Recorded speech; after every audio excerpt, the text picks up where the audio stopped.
ఈ రిపోర్ట్ చూస్తే ఈ రిపోర్ట్లో కూడా ఏమని కనిపిస్తూ ఉంది? ఇది S value, standard S value ఇవి ఉండాలి. అయితే స్టాండర్డ్ ఎస్ వాల్యూ ఇవి కాకుండా ఇవి ఉన్నాయి అంటే డీవియేషన్ ఉంది, are falling out of the range. If any S value falls outside the corresponding limits, sample to contain foreign fat అని చెప్తా ఉన్నారు. However,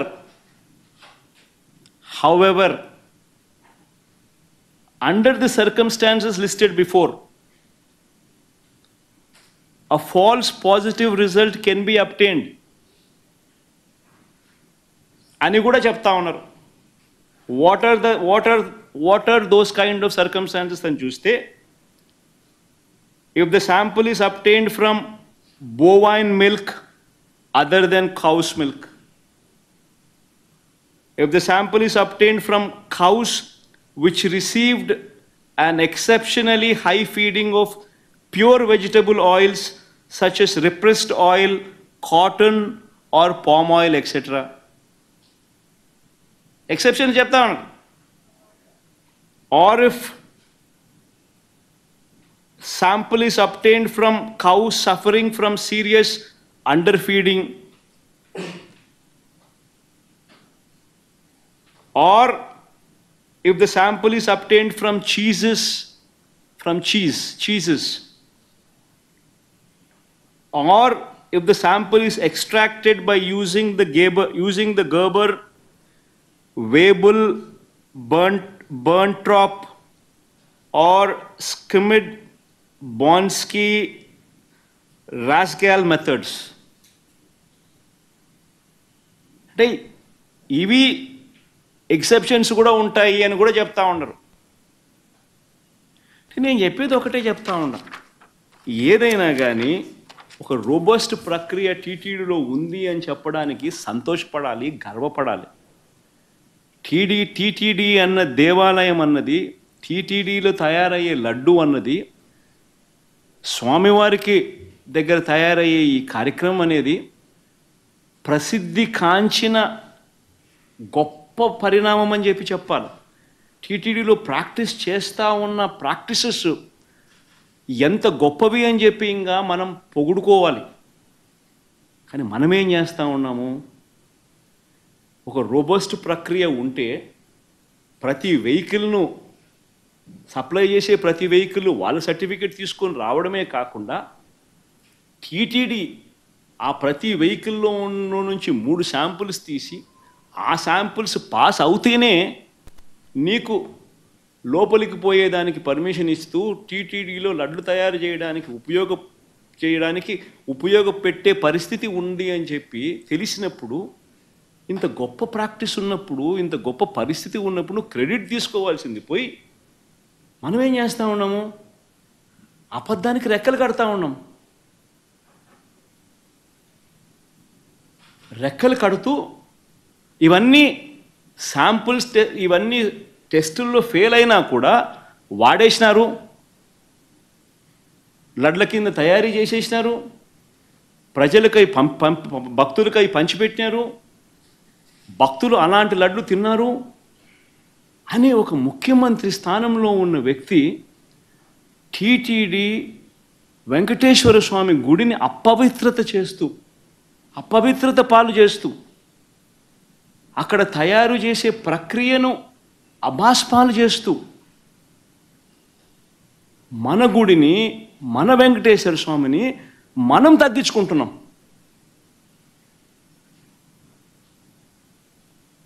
ఇంతకన్నా దారుణమైన పరిస్థితులు ఎప్పుడైనా రాష్ట్ర చరిత్రలో ఎక్కడైనా జరుగుతాయా? ప్రతి ఒక్కరు కూడా దీని గురించి ఆలోచన చేయాలని చెప్పి నేను అడుగుతా ఉన్నా. వీళ్ళు చెప్పే మరో దుష్ప్రచారం, కర్ణాటక మిల్క్ ప్రొడ్యూసర్స్ ఫెడరేషన్ KMFకు ఉద్దేశపూర్వకంగానే ఆ కంపెనీ బ్రాండ్ నందినికి నెయ్యి కాంట్రాక్ట్ ఇవ్వలేదని ఆరోపిస్తున్నారు. ఆశ్చర్యకరమైనది. టెండర్లు పిలుస్తారు, ఎవరైనా పార్టిసిపేట్ చేయొచ్చు. ఇదే చంద్రబాబు నాయుడు గారి హయాంలో 2015 నుంచి 2018 అక్టోబర్ వరకు కేఎంఎఫ్కు చెందిన బ్రాండ్ ఎందుకు లేదని అడుగుతా ఉన్నాను. లేదు కేఎంఎఫ్ బ్రాండు 2015 నుంచి 2018 అక్టోబర్ వరకు అది ఎందుకు లేదు?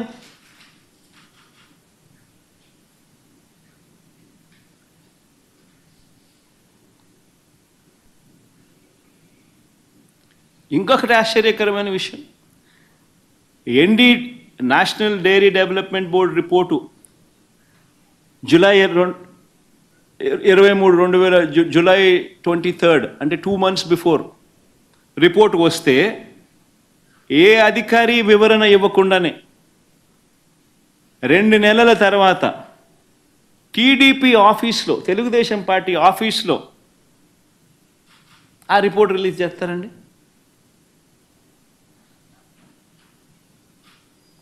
అదే 100 రోజుల ఈయన పాలన మీద అడ్వర్టైజ్మెంట్ ఇచ్చిన రోజు.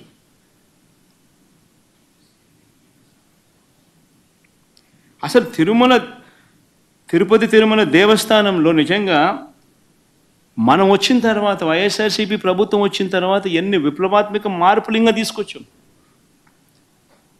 అక్కడ ఉన్న ల్యాబ్స్ని ఇంకా మనం స్ట్రెంథన్ చేసాం. CFTRI central food technology research ఇన్స్టిట్యూట్కు చెందిన వాళ్ళతో అనుసంధానమైనారు టీటీడీ వాళ్ళు. అక్కడ ఇంకా ల్యాబ్స్ను మెరుగుదిద్దినారు.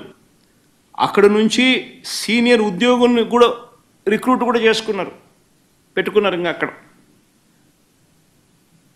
ప్రతి అడుగులోనూ కూడా టీటీడీ బోర్డు అనేది నిజంగా ఒక విశిష్టమైన బోర్డు. టీటీడీ బోర్డు అన్నది నాకు క్యాబినెట్ కూర్పు చేయడం ఈజీ, టీటీడీ బోర్డు కూర్పు చేయడం ఇంకా కష్టం. నిజంగా అంత కష్టమైన కార్యక్రమం. ఎందుకనంటే టీటీడీ బోర్డుకు రికమెండేషన్స్ ఒక్కరి దగ్గర నుంచి రావు. కేంద్ర మంత్రుల దగ్గర నుంచి చుట్టుపక్కల రాష్ట్రాల ముఖ్యమంత్రుల వరకు, చుట్టుపక్కల రాష్ట్రంలో ఉన్న ప్రతిపక్ష పార్టీలు సైతం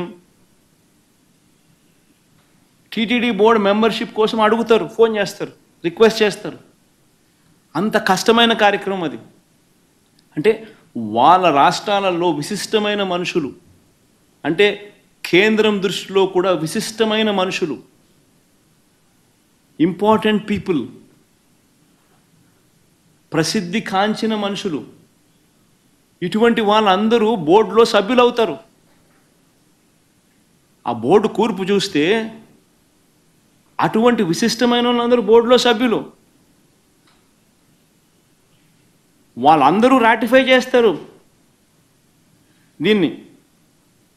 ఈ టెండర్ల ప్రక్రియను రాటిఫై చేసేది బోర్డు.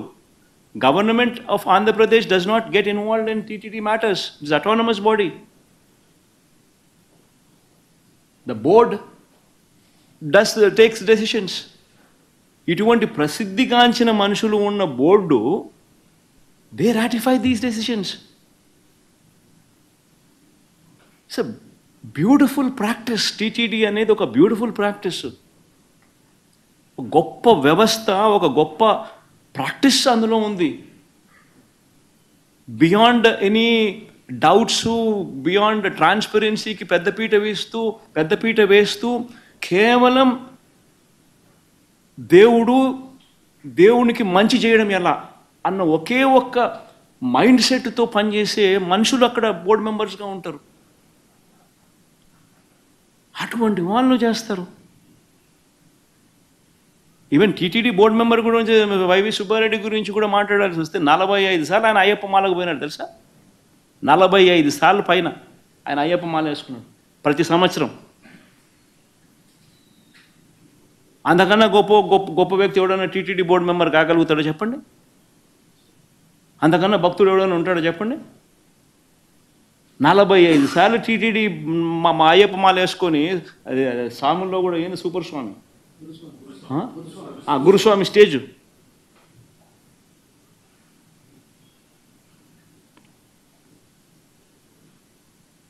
కరుణాకర్ రెడ్డి కూడా ఈక్వలీ రెప్యూటెడ్ మ్యాన్. అంటే మనం ఏం మాట్లాడుతూ ఉన్నాం, ఏం చేస్తూ ఉన్నాం, మన ఇన్స్టిట్యూట్స్ను మనమే తగ్గించుకుంటా ఉన్నాం, మనమంతకు మనమే వక్రభాష్యం తీస్తూ ఉన్నాం, మనమంతకు మనమే మన ఇన్స్టిట్యూట్స్ను, మన స్వామిని, మన దేవుణ్ణి తగ్గించుకుంటా ఉన్నాం.